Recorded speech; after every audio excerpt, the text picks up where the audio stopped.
ગુજરાત રાજ્ય પોલીસ ભરતી બોર્ડના અધ્યક્ષ અને ગુજરાત પોલીસ આવાસ બોર્ડના એમડી અને સિનિયર આઈપીએસ અધિકારી હસમુખ પટેલે પોલીસ આવાસની ગુણવત્તાનું નિરીક્ષણ કરવા આવ્યા હતા।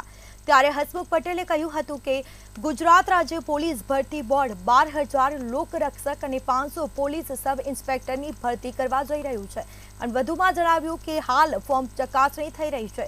ચોમાસા પછી લોકરક્ષક અને પીએસઆઈ ભરતી માટે શારીરિક કસોટી લેવામાં આવશે। વિશિષ્ટ મુલાકાતમાં આપણે ગુજરાતના ખૂબ જ સિનિયર આઈપીએસ અને પ્રમાણિક છાપ ધરાવતા હસમુખભાઈ પટેલ આજે સુરતની મુલાકાતે આવ્યા છે। તેમની સાથે આપણે કેટલીક વાતચીતો કરીશું। તેઓ સુરતની મુલાકાતે આવ્યા છે અને ગુજરાત ભરતી બોર્ડના ચેરમેન છે અને ગુજરાત હાઉસિંગ બોર્ડમાં એમડી તરીકે ફરજ બજાવી રહ્યા છે અને ભૂતકાળમાં તેઓ સુરતમાં રેન્જ આઈજી તરીકે પણ ફરજ બજાવી ચૂક્યા છે। તેઓ સુરત આવ્યા છે। સાહેબ, સુરત આવ્યા છો, શું કારણ અને હાલમાં ગુજરાત ભરતી બોર્ડમાં શું પ્રક્રિયા ચાલી રહી છે? સુરત હું જે પોલીસ હાઉસિંગના અમારા જે મકાનો છે સુરત પોલીસના અમે બનાવી રહ્યા છે એ મકાનોનું જોવા માટે એની ગુણવત્તા સંબંધી અને ગુજરાત જે પોલીસ ભરતી બોર્ડ છે એમાં અત્યારે જે આપણે 12,000 જેટલા લોકરક્ષક અને લગભગ 500 જેટલા પીએસઆઈની ભરતી માટેની આપણે જાહેરાત આપેલી છે અને એની અરજીઓ મેળવી લીધી છે। ચોમાસા પછી આપણે એની શારીરિક કસોટી લેવાના છીએ। સાહેબ, ભરતી બોર્ડમાં ઘણા લોકો રાહ જોઈ રહ્યા છે। ગુજરાતમાં હજુ કેટલાક લોકો એવું વિચારી રહ્યા છે કે હસમુખભાઈ પટેલ સાહેબનું કંઈ ટ્વીટ આવે તો અમને ખબર પડે કે આગામી ભરતી શું આવશે। તો લોકો તમારી ખૂબ જ રાહ જોઈ છે અને ભરતી બોર્ડ પર પહેલાં લોકોને વિશ્વાસ નહીં હતું। હસમુખ પટેલ સાહેબના આવ્યા પછી ઘણો વિશ્વાસ છે। એના પાછળનું શું કારણ તમે માનો છો? પહેલી વસ્તુ તો જે ભરતીનો આપણે જે ક્રમ છે કે કઈ આખો શિડ્યુલ છે, કાર્યક્રમ છે એ આપણે વેબસાઇટ ઉપર મૂક્યો છે અને આપણે માર્ચ મહિનામાં ચૂંટણી થોડા જ દિવસ પહેલાં આપણે એની જાહેરાત આપી। એપ્રિલના અંતમાં એની સમય પૂરો થયો અરજીઓ લેવાનો। એ વખતે આચારસંહિતા હતી અને પછી ઉનાળાની ગરમી હતી અને શારીરિક કસોટીમાં 5 કિલોમીટર જેટલું દોડવાનું હોય છે એટલે ગરમીના સમયમાં આપણે એ કરી ના શકીએ અને અત્યારે ચોમાસું છે એટલે મેદાનો ઉપર દોડાવી ના શકાય।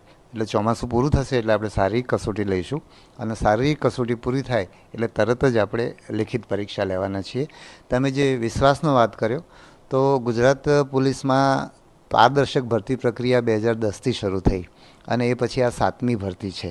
વચ્ચે એક પેપર લીકની એક કમનસીબ ઘટના બની, એ પણ ભરતી બોર્ડની કોઈ પણ ખામી વિના બહુ આકસ્મિક રીતે એ બની। એટલે અને એ સિવાય અત્યાર સુધી ગુજરાતની જે પોલીસ ભરતી બોર્ડ હતા એ બધાએ સરસ કામ કર્યું છે। એટલે ગુજરાત પોલીસ ભરતી બોર્ડ એની વિશ્વસનીયતા માટે જાણીતું છે। અત્યારે એની વિશ્વસનીયતા વધ્યું એવું નથી। સાહેબ, બીજો એક પ્રશ્ન છે કે લોકરક્ષક ભરતી બોર્ડમાં ઘણા લોકો રાહ જોઈ રહ્યા છે કે હવે કેવી રીતે તેની તૈયારી કરવી જોઈએ, હસમુખભાઈ પટેલ સાહેબનો શું મેસેજ આવશે।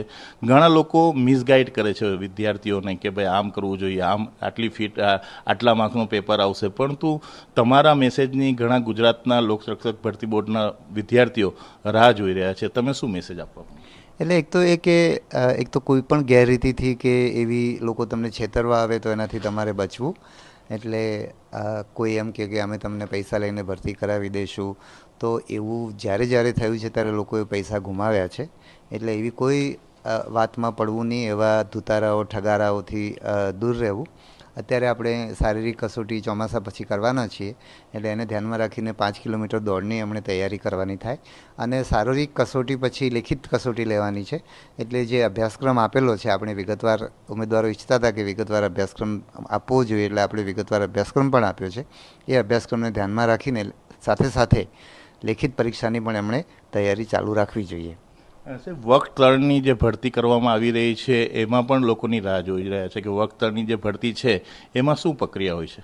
એટલે વર્ગ 3ની કદાચ લોકો પંચાયત સેવા પસંદગી મંડળની, એમાં પણ હું અધ્યક્ષ છું એટલે એની અપેક્ષા હોય લોકોની, જ્યાં સુધી અમારા ભરતી બોર્ડનો સંબંધ છે તો પંચાયત સેવા પસંદગી મંડળમાં અત્યારે કોઈ ભરતી હમણાં આવવાની નથી। એટલે અત્યારે હમણાં કોઈ સરકાર તરફથી અમને ભરતી કરવા માટેનો કોઈ આદેશ પંચાયત વિભાગ તરફથી થયો નથી એટલે એમાં કોઈ ભરતી અત્યારે અપેક્ષિત નથી।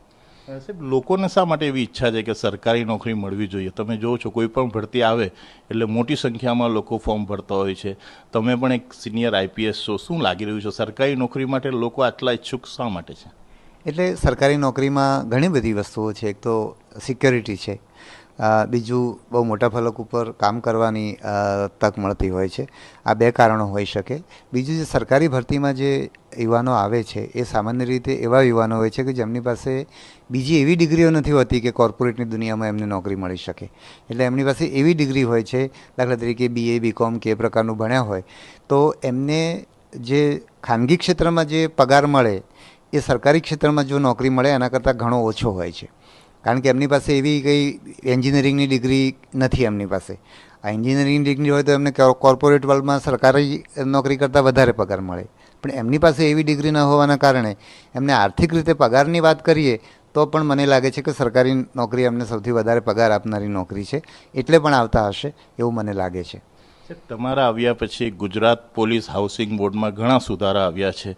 આજે સુરત આવ્યા છો, કઈ નવું કરવા માટે જઈ રહ્યા છો? શું સુરતમાં ઘણી એવી સમસ્યા છે કે સુરત પોલીસના પોલીસ ઇન્સ્પેક્ટરો 90થી વધુ પોલીસ ઇન્સ્પેક્ટરો છે અને 6 થી 7 હજાર પોલીસ કર્મચારીઓ છે, પરંતુ હાઉસિંગ માટે દરેક વખતે અધિકારીઓ આવે એટલે PWD અન્ય ઠેકાણે બધી જ જગ્યાઓ ભલામણો કરતા આવ્યા છે, પરંતુ સુરતનું મહેકમ ખૂબ જ ઓછું છે અને હાઉસિંગમાં પણ ખૂબ જ અગત્યનો મુદ્દો છે.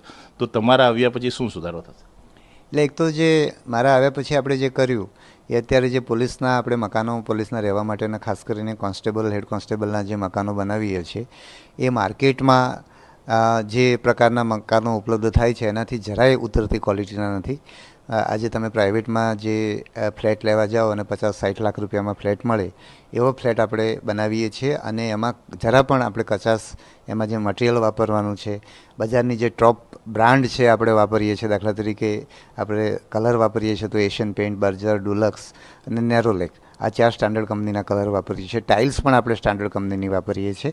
એટલે મકાનોની ગુણવત્તા માટે આપણે પૂરેપૂરા પ્રયત્ન કરીએ છીએ. મારી અહીંયા આજે આવવાનું કારણ પણ આપણે મકાનો અમે વિઝિટ કરીએ, જોઈએ, એમાં કંઈ ખામીઓ હોય તો એમાં સુધારા વધારા કરીએ, એટલે એના ઉપર પણ અમે પૂરું ધ્યાન આપીએ છીએ. બીજું, સુરતની અંદર જે પોલીસની મકાનો જે પોલીસનું દળ છે 6,000ની આજુબાજુ, એની સામે એમની પાસે મકાનો લગભગ 1200-1300 જેટલા જ છે, જે રાજ્યમાં સામાન્ય રીતે 45% જેટલું છે, જે સુરતમાં 15% જેવું છે. એટલે આપણે હવે અત્યારે 1500 જેટલા મકાનો સુરતમાં લેવા જઈ રહ્યા છીએ. આજે અમે કમિશનર સાહેબ સાથે બેસીને જે ચર્ચા કરી એમાં આ 1500 મકાનો કઈ કઈ જગ્યાએ લેવા એની પણ ચર્ચા થઈ છે. એટલે આવનારા સમયમાં સુરતના આખા પોલીસ દળને મકાનો મળશે, જે બનતા લગભગ 1.5-2 વર્ષ જેટલો સમય લાગશે, પણ એટલા સમય પછી વધારે મકાનો અમે આપી શકીશું. સાહેબ, સુરતમાં મહેકમ ખૂબ જ ઓછો છે. આપણે પણ સુરતને ખૂબ જ ચિત્રથી વાકેફ છો, લાગી રહ્યું છે. હવે દિવસે દિવસે સુરતની વસ્તી ખૂબ જ વધી રહી છે, પરંતુ મહેકમ ખૂબ જ ઓછો છે. એ વિશે તમારું શું કહેવું છે? સુરતના મહેકમ વિશે હું એટલા માટે નહીં કહી શકું કે સુરતનું મહેકમ અત્યારે એક્ઝેક્ટ કેટલું છે એ મને ખબર નથી, પણ સુરત અને અમદાવાદ જેવા શહેરો કે જ્યાં ઝડપથી વિકસે છે ત્યાં વધારે પોલીસ દળની હંમેશા જરૂર પડતી હોય છે. અને મને જે થોડી સમજ છે એ પ્રમાણે સુરતમાં છેલ્લા સમયમાં ખાસું એવું મહેકમ વધ્યું છે. આજે હું વાત કરતો હતો ત્યાં લગભગ 14 જેટલા DCPની જગ્યા છે, જે હું થોડા સમય પહેલાં 6-7 જેટલી હતી.